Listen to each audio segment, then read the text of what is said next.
ऐसे जब 20 साल पहले मैं खड़ा हुआ था ऐसे किसी ऑफिस में जाके, तो मुझसे पूछा गया था कि क्या है। किसी डायरेक्टर के असिस्टेंट ने पूछा था क्या है। मैंने कहा एक्टर हैं। बोले दिखने से तो लगते नहीं हो एक्टर हो।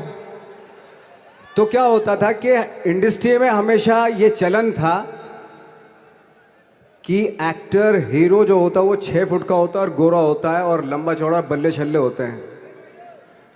मतलब हम तो बस ऐसे ही चले गए थे, ऐसा ऐसा ऐसा समझता था वो। और शिप्रा, मैं आपको यकीन दिलाना चाहता हूँ इस चीज़ का कि मेरे खुद के रिश्तेदारों ने भी, जब मैंने उनसे इच्छा जाहिर की कि मैं एक्टर बनना चाहता हूँ, तो उन्होंने भी मुझे डीमोरलाइज किया कि पहले शक्ल तो देख ले अपनी। क्योंकि 5 फुट का छोटा पतला दुबला सा आदमी, काला कलूटा, मुझे खुद को पता नहीं था कि इंडस्ट्री में मेरा क्या हाल होगा। बट एक जिद थी, एक जिद थी। और हजारों लाखों, मतलब सालों साल से इंडस्ट्री में सिर्फ यही चलन था कि एक्टर तो, हीरो तो जो है ऐसा होता है। लेकिन इन सब ऑड सिचुएशंस के बावजूद भी गए। लेकिन एक चीज़ मेरे दिमाग में थी कि जो सब कर रहे हैं वो नहीं करना है, तो अलग क्या करूं, अलग क्या होना चाहिए। उसके लिए ट्रेनिंग की ज़रूरत थी, जो मैंने नेशनल स्कूल ऑफ ड्रामा में आके ट्रेनिंग ली। 3 साल मैंने एक्टिंग की पढ़ाई की वहाँ पे, और अपनी एक क्राफ्ट के बारे में समझा कि एक्चुअली इस पर्सनैलिटी में अगर मैं लोगों को इम्प्रेस करना चाहता हूँ, उसके लिए एजुकेशन की बहुत ज़रूरत है। या जो भी आप काम कर रहे हो उसमें क्राफ्ट, उसका एक्सपर्ट होना बहुत ज़रूरी होता है। ऐसे ही हवा में नहीं कि जैसे पहले होता था, अरे यार तो बहुत खूबसूरत दिखता है, फिल्मों में जाके काम करना शुरू कर दे, ऐसा नहीं। किसी चीज़ को बारीकी से जानना, उसके लिए ट्रेनिंग की, एक्सपर्ट्स की, एक्सपीरियंस की ज़रूरत होती है। तो मैंने ट्रेनिंग ली नेशनल स्कूल ऑफ ड्रामा से, और 2000 में मैं पहुंच गया मुंबई। मुंबई पहुंचने के बाद जब हम किसी ऑफिस में जाते थे, आई थिंक उससे पहले चलन नहीं था बिल्कुल भी। हम लोग गए, जैसे मैंने बताया कि ऑफिस में खड़े हो के, भाई हम एक्टर हैं, काम दोगे क्या। तो बोले पहले हुलिया तो देख अपना तू। तो ये हर बार सुनने के लिए मिलता था, और वो बात भी सही थी। क्योंकि उससे पहले कभी कोई आपने देखा नहीं होगा कोई इतना बड़ा, कोई इतनी सी पर्सनैलिटी का 5 फुट 6 इंच का आदमी, पतला दुबला सा मरियल सा, कि कभी ये इस तरह के लोग एक्टर भी बन सकते हैं, हीरो भी बन सकते हैं, स्टार भी बन सकते हैं। ऐसा चलन था ही नहीं। मैं कॉन्फिडेंट था बिकॉज ऑफ माई ट्रेनिंग। मैंने ट्रेनिंग ली थी और अपनी क्राफ्ट के बारे में बहुत अच्छे से जानता था मैं, और उस चीज़ का सिर्फ कॉन्फिडेंस था मुझे कि आज नहीं तो कल, कल नहीं तो परसों, या 10 साल या 20 साल या 30 साल, 30 साल के बाद नंबर ज़रूर आएगा मेरा।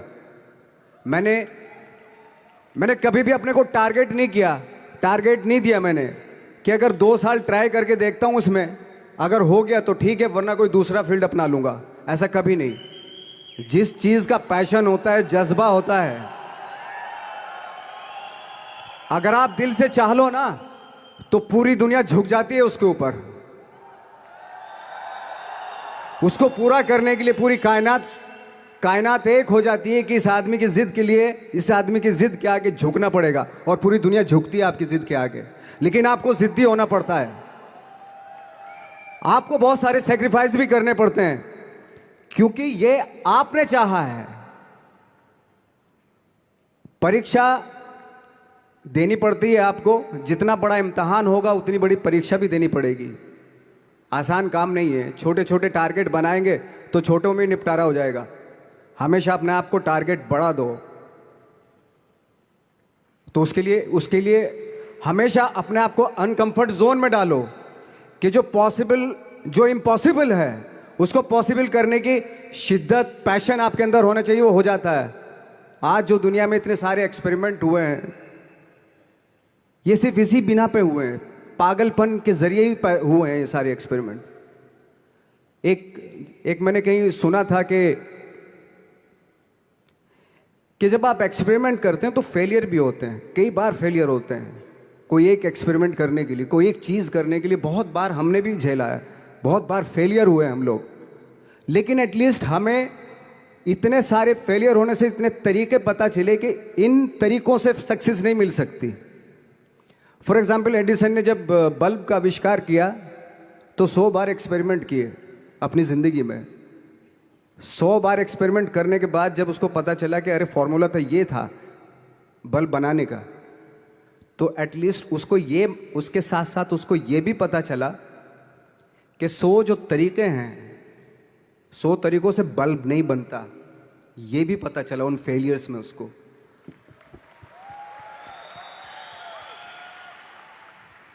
जब हम लोग मुंबई आए तो हमें मालूम था हमारे पास पर्सनैलिटी नहीं है, हमारे पास बैक नहीं है, या हमारे फादर दादा परदादा तो फिल्म इंडस्ट्री में है नहीं, हम ही हैं, तो हमें क्या करना चाहिए।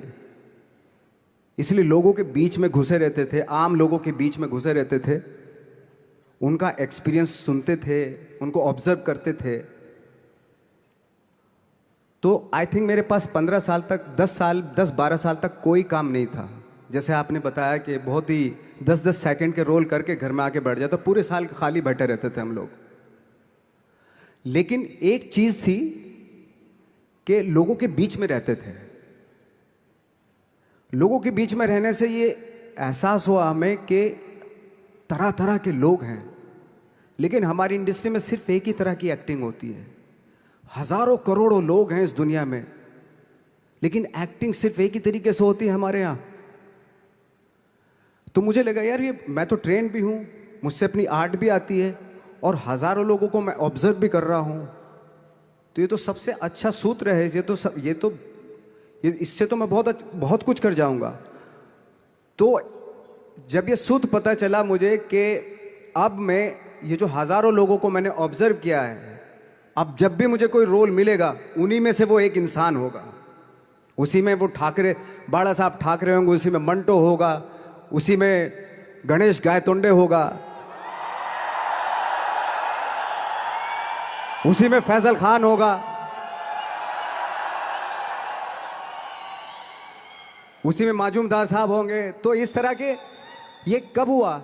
जब हमने लोगों को ऑब्जर्व करना शुरू किया, लोगों के बीच में रहे। मैं 15 साल के बाद जो मेरी लाइफ थी, जिसमें खाने तक को नहीं मिलता था, अब फॉर्चुनेट अपने आप को समझने लगा था कि थैंक गॉड कि मुझे ऐसे ऐसे लोगों के बीच में मुझे रहने का मौका मिला। तो कभी भी, आई थिंक मुझे लगता है कि कभी भी जब आप स्ट्रगल कर रहे होते ना, वो एक मौका होता है आपके पास, वो एक चांस होता है आपके पास कि कैसे उसमें आप अपना ऑब्जर्वेशन, एक्सपीरियंस, जब आपको काम मिलेगा वो उसमें लगाएंगे आप। तो मेरी लाइफ बहुत ही, आज जब मैं सोचता हूँ कि यार ये तो बहुत ही अच्छा हुआ था जो 15, 10, 12 साल मैंने बिना काम के गुजारे, जो लोगों के बीच में रहा था, मैं आज वो काम आ रहा है मेरे। जहाँ ज़रा सा कोई कैरेक्टर मिलता है तो आदमी इसलिए कनेक्ट करता है उनसे कि उनको लगता है कि यार ये तो मेरे पड़ोस का ही, आसपास का ही ये बंदा है। मैंने देखे हैं इस तरह के लोग। आई थिंक यही हमारी सबसे बड़ी जीत है एज एन एक्टर।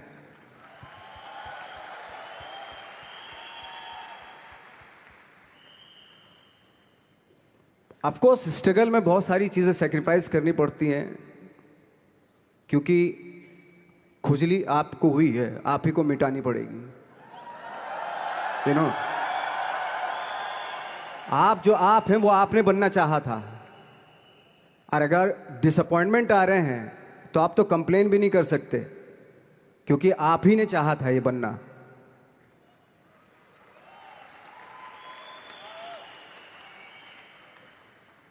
तो बस यही था कि 10-12 साल तक मैंने सोचा था, 10-12 साल जब स्ट्रगल हो गए तो मेरे बहुत ज़्यादा वो भी हुआ कि यार छोड़ के चले जाते हैं, कुछ काम मिल नहीं रहा है, क्या हो रहा है, कुछ पता नहीं, आई डोंट नो मिल पाएगा या नहीं मिल पाएगा। फिर ये होता था कि नहीं, मेरी मदर जो है ना, एक लेटर लिखती थी मुझे हमेशा। तब मोबाइल वोबाइल नहीं आए थे, पेजर आए थे, तो पेजर यहाँ पे लगा के चलते थे हम लोग। जब उनको मालूम हो जाता था कि भाई बंदा जो है ना थोड़ा सा फ्रस्ट्रेशन में है, डिप्रेशन में है, क्योंकि काम नहीं मिल रहा, तो मेरी माँ मुझे एक लेटर लिखती थी। उस पर लिखती थी कि लिखने के बाद एक लास्ट में लिखती थी कि 12 साल में कचरे के दिन भी बदलते हैं, तू तो इंसान है, तेरा दिन भी बदलेगा। तो उन सब चीज़ों को देख के कोई एक शेर, कोई एक कोटेशन, कोई इस तरह की जो मोटिवेट करती है जो लाइंस आपको, उनका रहना, उन पे बिलीव करना बहुत ज़रूरी होता है, क्योंकि वही चीज़ आपको मोटिवेट करती हैं आगे बढ़ाने के लिए। और जब ख़राब वक्त होता है आपको, वो लाइंस, वो पोएम्स, वो सारी चीज़ें आपको संबल देती हैं, मजबूती देती हैं, ताकत देती हैं। और मैं जिस गांव से आया था, डिस्ट्रिक्ट मुजफ्फरनगर के एक छोटा सा गांव था बुढ़ाना। जब हमने शुरुआत की थी वहाँ पे, जब मैं था वहाँ पे लाइट भी नहीं थी। 1 घंटे के लिए रात में कभी आ गई, या 1 महीने के बाद हल्का सा मुंह दिखा के चली गई। इस तरह की लाइट इस तरह होती थी। वही लैंप में पढ़ना स्टार्ट किया, लैंप। तो छोटे से गांव से आने के बावजूद फिर दिल्ली मतलब छोटा सा, उससे बड़ा शहर भी हमें ऐसा लगता था पता नहीं क्या है, मतलब डर लगता था। मैं जब मुंबई में आया था तो मैं 15 दिन तो घर से बाहर ही नहीं निकला था, क्योंकि इतनी स्पीड देख रहा था मैं कि इतनी स्पीड में तो हम चल ही नहीं पाएंगे, इस शहर के साथ शायद हम कनेक्ट नहीं कर पाएंगे बिल्कुल भी। तो इस तरह के डर थे। लेकिन ऐसी जगह पे आ गए थे कि अब जाना भी मुश्किल था। तो मतलब वापस नहीं जा सकते थे, वापस इसलिए नहीं जा सकते थे कि बहुत सारे डर थे। वापस अगर चले गए तो थिएटर के जो मेरे दोस्त थे वो बोलते, क्यों भाई वापस आ गए तुम भी, जैसे बहुत सारे लोग वापस आ रहे थे तुम भी वापस आ गए, चलो लग जाओ ठीक है। गांव में इसलिए नहीं जाता था अपने कि जो पहले ही बोलते थे वो लोग कि शक्ल तो देख ले, फिर हार के उनके सामने चला गया तो क्या बोलेंगे वो तो वही बोलेंगे कि हमने तो पहले ही मना किया था कि मत जाओ, क्या सूरज शक्ल तो थोड़ा ही थी तुम्हारी स्टार बनने की, एक्टर बनने की। तो ये बहुत सारे डर थे जिसकी वजह से मैं अपने ना तो गांव जाता था, ना जहाँ से ट्रेनिंग ली थी दिल्ली से, ना वहाँ जाता था। मैंने जो भी है मरना जीना मुंबई में ही होगा। रही बात सक्सेस की, सक्सेस अगर 30 साल बाद भी मिलेगी उसके लिए भी मतलब तैयार रहना चाहिए। सक्सेस की कोई डेट नहीं होती, कोई तारीख नहीं होती, कोई टारगेट नहीं होता कि इतने ही दिनों में मिल जाएगी। इंसान का काम होता है, आई थिंक मुझे लगता है कि मेरे हिसाब से मुझे लगता है कि लाइफ ना हमेशा अपने आप को लाइफ में पुश करते रहो, और पैशन के साथ जिस भी आप काम में हो, जो भी आप काम कर रहे हैं उसमें पैशन के साथ लगे रहना बहुत ज़रूरी होता है। क्योंकि पैशन से क्या होता है, जिस भी आप फील्ड में होते हैं उसकी डिटेलिंग्स मिलनी शुरू होती है। जैसे जब आप समंदर में देखते हैं, समंदर की जब गोता मारते हैं, नीचे जाते हैं तो आपको एक धीरे धीरे बहुत कुछ दिखाई देना शुरू। ऐसी आपका भी फील्ड है, कोई भी हर फील्ड ऐसा ही होता है, उसमें असीम संभावनाएं होती हैं, इतनी पॉसिबिलिटीज होती हैं कि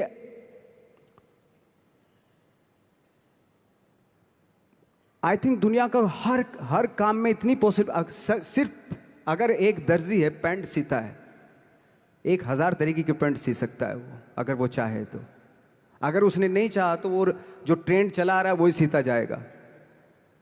लेकिन अगर उसने चाह लिया कि मैं ऐसा कुछ करता हूं, तो 1000 तरीके की पैंट उसी में 1000 तरीके की सी देगा वो पैंट। ऐसे हर फील्ड में पॉसिबिलिटीज बहुत होती हैं, और एक परफेक्शन होता है। फॉर एग्जाम्पल जैसे हम लोगों ने ट्रेनिंग इसलिए ली कि परफेक्शन आ जाए अपने काम में। जैसे एक मैंने एग्जाम्पल सुना था कि ये छोटी छोटी चीज़ें जो मैं बता रहा हूँ, ये चूंकि मैंने बचपन में सुनी थी, उन पे उन्हीं को अपनी लाइफ बना के आगे बढ़ा तो आज यहाँ पे हूँ। इसलिए वो छोटी छोटी चीज़ें बहुत काम आती हैं, उनको सुनना बहुत ज़रूरी होता है इंसान के लिए। बताते हैं कि एक बहुत बड़े, पता नहीं ये सच है झूठ है, मुझे नहीं इतना ज़्यादा नहीं मालूम, बट कोई बहुत बड़े इंसान हुए, लेकिन वो पहले मोची थे, जूता सीते थे। लेकिन जूता जहाँ से सीते थे ना, वहाँ से कभी फटता नहीं था वो, भले दूसरी जगह से फट जाए लेकिन वहाँ से नहीं फटता था, क्योंकि उसका पैशन था जूता सीना। काम भले ही वो है वो, लेकिन उस काम में भी उनका पैशन है। तो इसी वजह से वो इतने पॉपुलर होते चले गए कि यार जूता फट गया लेकिन सिलवाना वहीं जाके है, क्योंकि वहाँ अगर उन्होंने सी दिया वहाँ पे, जिंदगी भर वहाँ से जूता नहीं फटेगा। तो छोटी छोटी चीज़ों में ये जो परफेक्शन, पैशन, ये सारी चीज़ें होती हैं जो आपका आगे बढ़ाती हैं, बहुत आगे ले जाती हैं। लेकिन उसके वही है, कुछ चीज़ों का होना वाकई बहुत ज़रूरी होता है। फिर एक्सपीरियंस आपका, आपकी नॉलेज। जैसे मेरा मानना है कि मैं कभी, मैं आई एम सॉरी टू से, बट मेरा खुद का मानना है कि मैं लक पे बिलीव नहीं करता हूँ। मेरे सामने आज तक मेरे सामने लकीली कोई चीज़ नहीं हुई कि मैं लकीली यहाँ तक पहुँच गया। आज जो आप प्रोमो देख रहे थे, जो क्लिपिंग्स देख रहे थे मेरी, मैं लकीली नहीं पहुँचा हूँ यहाँ पे। मैंने उसके लिए मेहनत की है, मैंने उसके लिए नॉलेज इकट्ठी की है, मैंने उसके लिए ट्रेनिंग ली है।